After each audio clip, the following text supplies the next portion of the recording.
Huwag ka talagang magpahiram ng sarili mong account or bank account dito sa Taiwan.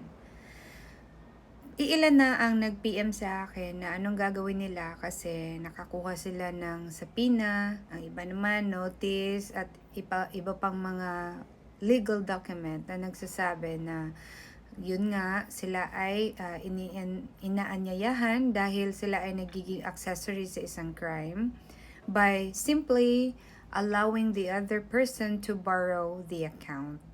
So, kapag ganito pong sitwasyon, ang masasabi ko lang in Chinese is hokai. Ano bang ibig sabihin ng hokai? Ikaw lang, ikaw sarili mo nagbibigay ng sakit ng ulo sa sarili mo mismo. Kasi if you come to think of it, you call it savings account. Personal savings account kasi sa'yo yun. Bakit mo pinapahiram? Kaya nga, ito payo ko sa inyo. Kasi wala ka talagang kawala. Kahit sabihin mo pa, kasi I've talked to my good friend, Gina Lynn.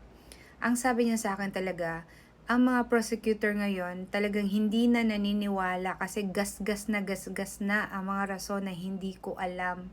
Pinahiram ko lang sa kaibigan ko. Kaya please, kahit pa sabihin ng friend mo na, sige na, pahiram lang, magde-deposit ako kaagad, ganito, ganyan.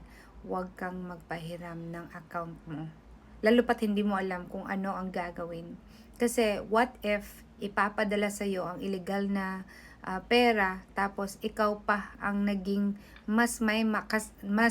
malaking kasalanan kasi ang ebidensya ay nasa iyo.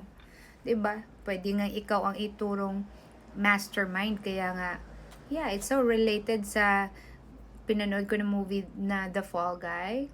Talagang ang dali mag-frame up ng tao kaya huwag kang magpaloko, okay? Tulad na lang ng mga mabulalaking sinasabi ng mga lalaki dyan na, huy, mahal kita, huwag kang maniwala agad-agad, okay? Kasi ang laki-laki mong tao, hindi kakasya sa bulsa.